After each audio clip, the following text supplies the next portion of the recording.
की इस भागदौड़ भरी जिंदगी में हम लोग जैसे हंसना ही भूल गए हैं। हम हंसना तो चाहते हैं लेकिन हंस नहीं पाते। अपनी टेंशनों के चलते हम इतना व्यस्त हो गए हैं कि हम अपनी निजी जिंदगी को जीना ही भूल गए हैं। जी हाँ, मैं मंजुला फातिमा सिटी न्यूज काशीपुर से एक बार फिर से आप सभी के सामने हूँ। और आज जैसे कि आप मेरे पास बैठा हुआ देख ही सकते हैं, हमारे साथ मौजूद हैं देश के जाने माने हास्य कवि शरीफ भारती जी। तो आज हम सर से चर्चा का दौर बनाए रखेंगे और आपको दिखाएंगे और सुनाएंगे सर के कुछ हंसगुल्ले। तो सर से चर्चा का दौर शुरू करते हैं। सर, काशीपुर की गलियों से आपका पुराना नाता है और आप ठाकरद्वारा निवासी हैं, तो पहला प्रश्न काशीपुर को लेकर ही होगा। सर, कोई पुराना किस्सा सुना दीजिए। देखिए, मेरी जो एजुकेशन है तो मेरी प्राइमरी एजुकेशन जो ठाकुरद्वारा हुई जी। और इंटर तक मैं ठाकुरद्वारा पढ़ा, लेकिन उसके बाद फिर मैं राधे हरि स्नातकोत्तर महाविद्यालय में मैंने एडमिशन लिया। और चूंकि यहाँ से मेरे कुछ रिलेशन भी थे यहाँ पर कटुआ ताल में, तो वहाँ मेरा आना जाना रहा करता था। तो लेकिन जब हम बीए शुरू किया मैंने बीए में, तो मेरे बहुत फ्रेंड्स बन गए। और चूंकि मैं शुरू से हंसी मजाक वाला आदमी रहा हूँ और उस समय कविताओं में इतना पॉपुलर तो नहीं था जब मैं बीए में था, लेकिन लोगों को, दोस्तों को खूब हंसाता था। और काशीपुर मेरा घर जैसा था। ठाकुरद्वारा में मेरे इतने फ्रेंड्स नहीं थे जितने मेरे काशीपुर में बन गए थे। और चूंकि एक एरिया से जब आपका जुड़ाव होता है तो सब कुछ आप वहां से आना जाना रहता है आपका, वहां से व्यापारिक संबंध हो जाते हैं।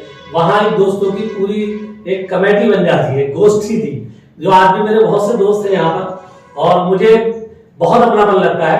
ठाकुरद्वारा में चूंकि मैं पैदा हुआ हूँ और मेरी बेसिक शिक्षा हुई है, तो वहां से तो मुझे लगाव है, लेकिन यहाँ से मेरा जुड़ाव मेरी युवावस्था से शुरू हुआ है, तो मुझे बहुत अच्छा लगता है। और मेरा अधिकतर टाइम, अगर मैं अपने कवि सम्मेलन से मुक्त होता हूँ, देश विदेश में कहीं नहीं होता हूँ, तो मैं अधिकतर समय काशीपुर में व्यतीत करना बहुत अच्छा लगता है मुझे। और यहाँ का चैती मेला, यहाँ के मार्केट्स, या मेरी आधी से ज्यादा शौक ठाकुरद्वारा से ज्यादा काशीपुर में होती है। तो मेरी बहुत यादें यहाँ से जुड़ी हुई हैं। अब उसमें से कौन सी याद आप देखना चाहेंगी? सर, कोई भी एक ऐसा किस्सा जो बहुत इंटरेस्टिंग हो, दर्शकों को सुनने में मजा आया, ऐसा कोई किस्सा सुना। देखिए, जब चैती मेले का एक किस्सा है कि जब चैती मेला शुरू हुआ था तो हमें बड़ा एक्साइटमेंट होता था। चैती मेले हमारे यहाँ से लोग बैलगाड़ियों में आते थे, घोड़े तांगे पे आते थे। तो हमें चूंकि इतना पॉकेट मनी तो नहीं मिलती थी उस समय कि हम लोग जो है कहीं बस से या किसी गाड़ी से आ जाए। तो मुझे याद है मैं 3-4 दोस्तों के साथ एक बार पैदल ही चैती मेले तक आ गया था। ठाकुरद्वारा से? जी, ठाकुरद्वारा से पैदल चैती मेला आ गया था। और उसके बाद मैंने यहाँ सर्कस देखा और उसके बाद फिर मेले में घूमे और घर जाने के बाद फिर उसके बाद जो हमें घर वालों ने घुमाया है वो आज तक मुझे याद है। मैं कई दिनों तक वो मेरी सूजन नहीं उतरी थी। मुझे याद है कि मेरे साथ क्या हुआ था, तो मुझे अच्छी तरह से चैती मेला याद रहा हमेशा। तो उस तरह से मैंने कभी घूमने की कोशिश नहीं की। अब जब मैं कविताओं की लाइन में आ गया, मैं 88-89 में मेरा पहला कवि सम्मेलन हुआ था, मुझे याद है। तो हमारे यहाँ पर अजय अग्निहोत्री जी थे, उन्होंने एक कार्यक्रम में मुझे चैती मेले में बुलाया था और उनसे बहुत लगाव हो गया था। बहुत अच्छे कार्यक्रम हर साल चैती मेले में होते थे और पिछले भी कई सालों से मैं लगातार आता रहा हूँ। तो यहाँ एक हमारी जो मेजोरिटी थी, हमारे दोस्त थे, तो हमारे दोस्तों में बहुत खुशी होती थी कि हम कविता पढ़ते हैं। फिर हम टीवी पे आने लगे तो लोग टीवी पे देखते हैं, हमारे दोस्त बहुत खुश होते थे, जिनमें से मैं अनूप अग्रवाल मेरे दोस्त रहे, या मुकेश रावल जी मेरे दोस्त रहे, और बहुत दोस्त अब इस दुनिया में नहीं भी है। तो मेरा लगाव आज भी है, पहले भी था और काशीपुर से हमेशा रहेगा। और मैं बॉम्बे जाता हूँ, जब मैं कहीं बाहर जाता हूँ तो वो मुझे देख के लोग कहते हैं आप उत्तराखंड से हो, तो मुझे बड़ी अच्छी फीलिंग आती है। उत्तराखंड लगता है कि भले और भोले लोगों का है। तो मुझे उत्तर प्रदेश का कहराना इतना अच्छा नहीं लगता जितना मुझे उत्तराखंड का कहराना अच्छा लगता है, क्योंकि मेरे मन से यहाँ से। अब उसके बाद मेरी शादी भी यहीं से हो गई, तो जब अर्धांगिनी भी यहीं की हो गई, मेरा दोस्त भी सब यहीं के हैं, तो मैं समझ लीजिए कि भले ही उत्तर प्रदेश का हूँ लेकिन उत्तराखंड का होकर रह गया हूँ। सर को आपने छोटे पर्दे पे कई बार लोगों को हंसाते देखा होगा, तो मेरा अगला सवाल उसी से रिलेटेड है। सर, आज के दौर में जब लोग एक दूसरे को जख्म दिए जा रहे हैं, ऐसे में आप लोगों को हंसा रहे हैं, तो किसी को हंसाना कैसा लगता है? मुझे बहुत अच्छा लगता है हंसाना। मैं चाहता हूँ हर चेहरे में खुशी होनी चाहिए, किसी के चेहरे में मायूसी ना रहे और कोई ऐसी बात, हम लोग चूंकि विहंकार है, हमें भी ऐसी बात नहीं बोलनी चाहिए जो इसकी ईगो हर्ट हो, उसको दुख हो। हमें ऐसे करके हंसाना है कि उससे भी खुश होनी चाहिए। अगर हम किसी को एक टारगेट बना रहे हैं तो उसको भी हंसी आनी चाहिए, वो दुखी ना हो कि हमने उसकी मजाक उड़ाई। तो मजाक जैसा हंसी नहीं होनी चाहिए। मुझे याद है कि मेरा एक शो आता है उसमें एनडीटीवी इंडिया पर, लपेटे में नेताजी, न्यूज 18 इंडिया पर, न्यूज 18 इंडिया पर आता है लपेटे में नेताजी। उसमें लपेटे में नेताजी में कपिल मिश्रा जो भारतीय जनता पार्टी के नेता है, बहुत पॉपुलर, वो बैठे थे। तो मैंने उनसे कहा कि कपिल जी, जब हम कपिल का नाम लेते हैं तो हमारे चेहरे पे हंसी आ जाती है, कपिल, लेकिन जैसे हम मिश्रा कहते हैं हम सीरियस हो जाते हैं। तो बहुत हंसे, कह रहे थे कि पहली मार तो मुझे जो है उत्तराखंड के कोई व्यक्ति कर सकता है। तो ये उन्होंने मुझे कॉम्प्लीमेंट दिया, मुझे बहुत अच्छा लगा कि उन्हें भी लगा कि मैं उत्तराखंड से हूँ और कह लगे देवभूमि से हैं आप, तो मैं आपका सम्मान करता हूँ, भले आप मुझे कुछ कहे। तो जब हम लोग नेताओं से छीटाकशी करते हैं, नेताओं से मजे लेते हैं, तो जनता को बहुत मजा आता है और करना चाहिए। देखिए बहुत से क्या है, मॉब लिंचिंग चली, एक राजनीतिक शब्द आया मॉब लिंचिंग, लेकिन मैं चूंकि हास्य व्यंग का कवि हूँ तो मैंने मॉब लिंचिंग को भी दूसरे ढंग से मैं चार शेर सुनाना चाहता हूँ अपने उसमें, चार लाइन कि बीमार था मैं, सास ने भूसा जमा दिया, बीमार था मैं, सास ने भूसा जमा दिया, मेरी ठुकाई दोस्तों इस हाल में हुई, और ससुरा और सारे सालियां सीने पे चढ़ गए, मेरी तो मॉब लिंचिंग ससुराल में हुई। तो मॉब लिंचिंग अगर दामाद के ससुराल में हो जाए। अच्छा, एक अभी क्या था, कोरोना बहुत ज्यादा गुजरा, कोरोना में बहुत लोग भयभीत थे, लेकिन हम तब भी लोगों को हंसा रहे थे। मुझे कोरोना में याद है कि प्यार से जब उसने देखा रिश्ते फाइन हो गए, प्यार से जब उसने देखा रिश्ते फाइन हो गए, हम भी उसके इश्क में कुछ और शाइन हो गए, और जब कोरोना सी शक्ल लेकर गए ससुराल हम, सास ससुरा सारे क्वारंटाइन हो गए। सास ससुरा तो चूंकि हमारा हर सब्जेक्ट से हंसी निकालनी चाहिए जी। कोई सब्जेक्ट हमारे लिए, हम किसी भी राजनीतिक पार्टी से नहीं होते हैं जी। हमारे लिए सारी पार्टी हमारी एक जैसी है। हमें तो मोदी जी भी सुनते हैं, अखिलेश जी भी सुनते हैं, धामी जी भी सुनते हैं। मुझे याद है 2016 में खटीमा महोत्सव था, तो अनूप अग्रवाल जी के माध्यम से धामी जी से मैं मिला था। बोले हमारे यहाँ कवि सम्मेलन है शरीफ जी, आपको आना है। और वहां उन्होंने इतना इसलिए धामी जी ने दिया, मैं आज तक उस इसलिए को मन से लगाए घूम रहा हूँ, और जब भी शायद देहरादून जाऊँ मेरी मुलाकात होगी तो मैंने याद दिलाऊंगा कि खटीमा महोत्सव में मैंने अपने प्राण फूंक दिए थे और उन्होंने भी इतना सम्मान दिया था। और खटीमा वासियों को मैं हंसा के बहुत मुझे अच्छा लगा कि अपने घर में हम लोग हंसा रहे हैं, और उसका पेमेंट मिलता है, पेमेंट तो मिलता ही है। क्योंकि कभी का चक्कर ये है कि कभी जो है ऐसे मंदिर में जाना पसंद करता है जहां से भगवान के दर्शन भी होते रहे और जूते भी साथ दिखते रहे। तो हमारी नजर हंसाने में तो रहती है, लेकिन लिफाफे में भी रहती है। तो लिफाफे भी उनकी तरफ से अच्छा मिला, प्यार भी मिला और सहयोग भी मिला जी। सर, ये तो आपने सुना है हमारी जनता को शरीफ जी के शराफत भरे हसगुल्ले। अब मैं आपसे एक सवाल ये पूछना चाहूंगी कि अगर आप हास्य कवि नहीं होते तो क्या होते? देखिए, मैं हास्य कवि नहीं होता तो मैं हंसा तो भले ही आज भी रहा होगा, भले हास्य कवि नहीं होता। पढ़ लिख गए तो हास्य कवि बन गया। वैसे जैसे अब आजकल बहुत से वायरल होते हैं वीडियो, एक बाबा जो है वो बेच रहे हैं घिरकनी और फोम कर रहे हैं, दबाटे काट रही है, तो वो भी एक हास्य कवि है। बहुत से बाबा कच्चा बादाम चल रहा है आजकल, कच्चा बादाम वाला भी बादाम बेच रहा है। तो अगर मैं हास्य कवि नहीं होता, चूंकि मैं पढ़ लिख गया तो मैं पढ़े लिखे ढंग से बात करने लगा, लेकिन मैं हंसा रहा होता, चाहे कच्चा बादाम गा के हंसा रहा होता या फिरकनी बेच के हंसा रहा होता या गली मोहल्लों में बच्चों को हंसा रहा होता, क्योंकि मेरे अंदर एक हंसी है ओरिजिनल। मैं फुल टाइम एंटरटेनमेंट करता हूँ। मैं चाहता हूँ मेरे साथ मेरे दोस्त कहते हैं तेरे साथ सफर बहुत अच्छा लगता है। मेरे दोस्त मेरे साथ जाते हैं, बहुत बड़े बड़े लीजेंड जाते हैं, हम जो सेलिब्रिटी सब साथ होते हैं, तो मेरी आदत चुप बैठेंगे, मेरे पेट में गैस बनती रहती है। मेरी सबसे बड़ी सजा यही है कि मुझे बिल्कुल चुप करा दिया जाए, तो उससे बड़ी सजा कोई नहीं है। इसलिए मैं होता तो हास्य कवि, चाहे भले गली मोहल्ले वाला होता, लोकल होता। आज ईश्वर की कृपा है और आप सब दर्शकों का प्यार है कि मैं 15-16 मुल्कों में घूम चुका हूँ, पूरे वर्ल्ड में मैं अपनी कविता लेकर जाता हूँ, और मैं हिंदी का कवि हूँ। मैं पठान फैमिली से हूँ, मुस्लिम समाज से, लेकिन मैं हिंदी का कवि हूँ। और मेरे जो गुरु जी थे हुल्लड़ मुरादाबादी जी थे, जिनका ओरिजिनल नाम सुशील कुमार चड्ढा जी था। मैं उनका बड़ा आभारी हूँ, आज तो इस दुनिया में नहीं है, कि उन्होंने मुझे बहुत सहारा दिया और बहुत दूर तक मुझे लेके गए, और उन्हीं की वजह से मैं आज जहाँ पर हूँ उन्हीं की वजह से, अपने गुरु जी, अपने माता पिता के और पब्लिक के आशीर्वाद से। जी सर, आपने कहा कि दोस्तों को आपके साथ सफर करना बहुत अच्छा लगता है, तो मैं एक कॉम्प्लीमेंट देना चाहूंगी कि मुझे आपके साथ इंटरव्यू करना बहुत अच्छा लग रहा है। Thank you, thank you. Sir, अगर आप नेता होते तो आज की राजनीति पे कोई व्यंग्य सुना दीजिए। देखिए, अगर मैं नेता होता ना तो मैं नेता भी लालू प्रसाद यादव की तरह होता। मुझे याद है एक बार हम लोग पटना में कार्यक्रम कर रहे थे, तो उससे पहले एक दिन पहले लालू जी की सभा थी कहीं, हम लोग भी वहां थे, तो लालू जी भाषण दे रहे थे, तो सभा में कोई लेकर पहन के आ गया था, कोई फटी हुई धोती पहन के आ गया था, कोई फटा हुआ कुर्ता पहन के आ गया था, और लालू जी वहां भाषण दे रहे थे, माधव इतना ऊंचाइयों पर पहुंचा हो, यह केवल आप ही लोगों का कारण हुआ है।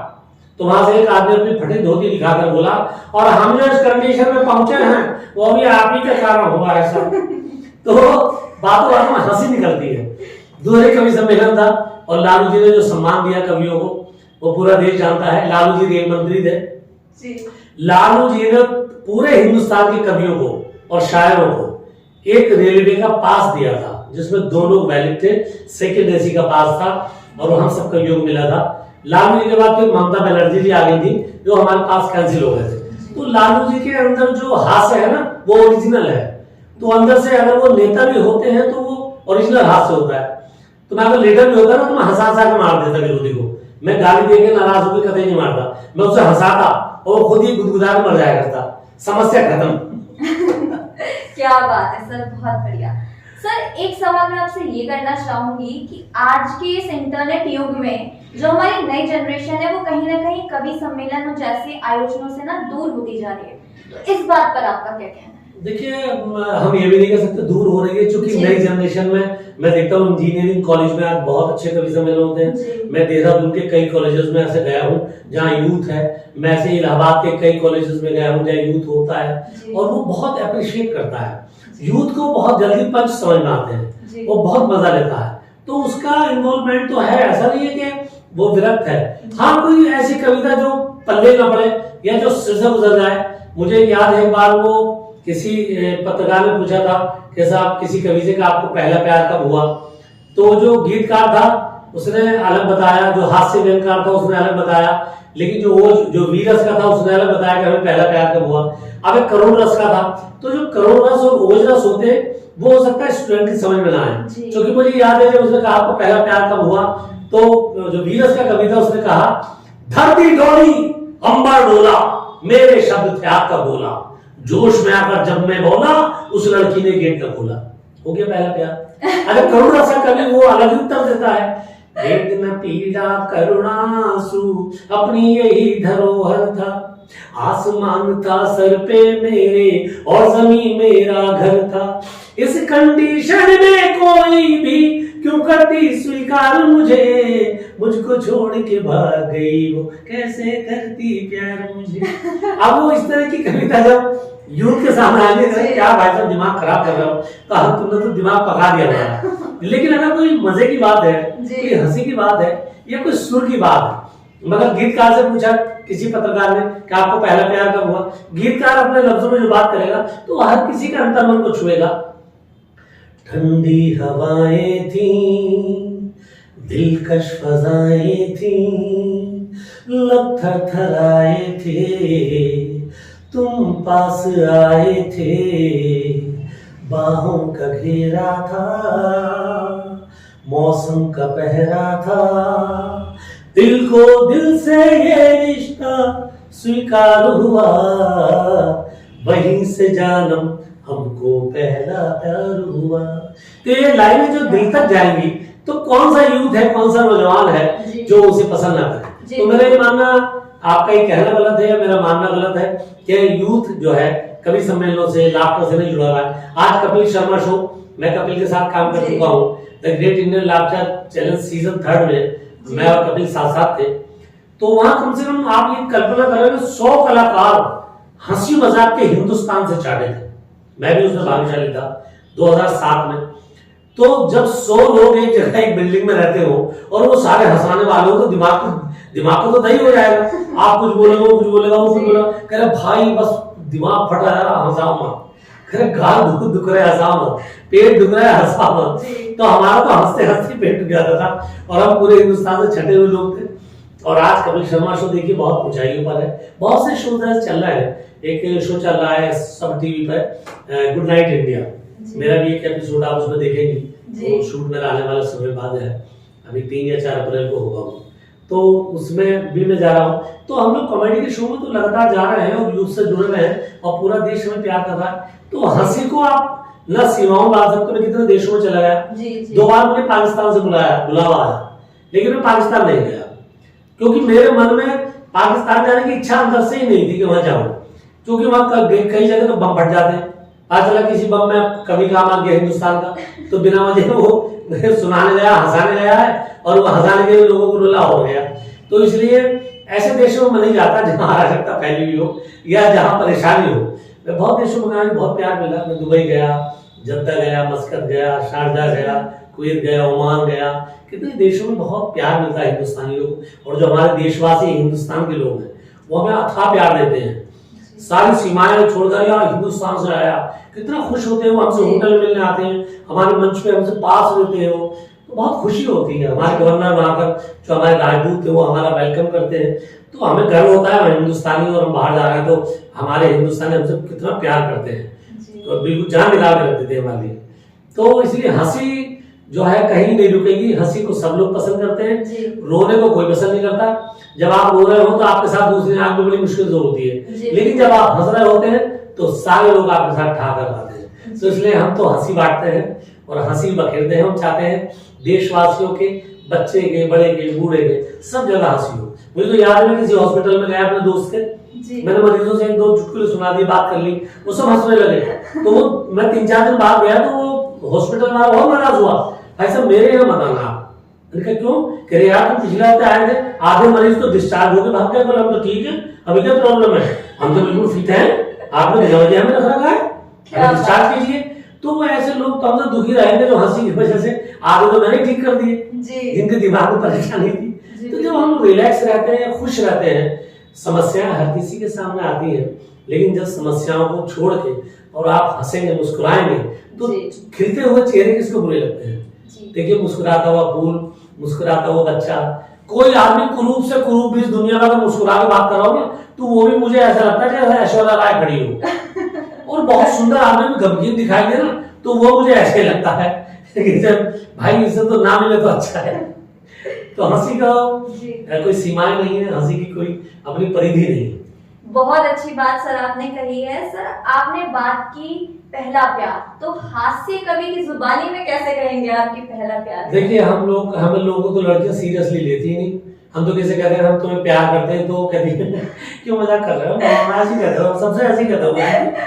तो हम लोग तो इस बात को हम तो सीरियस होते ही नहीं। हमारी जो शादी हो जाती है ये बहुत बड़ी घटना है। और हास्य कवि को भी लड़की ना दे। मुझे याद है जब हमारा रिश्ता गया था तो सुसन ने पूछा था कि काम क्या करता है लड़का, बोले कवि है।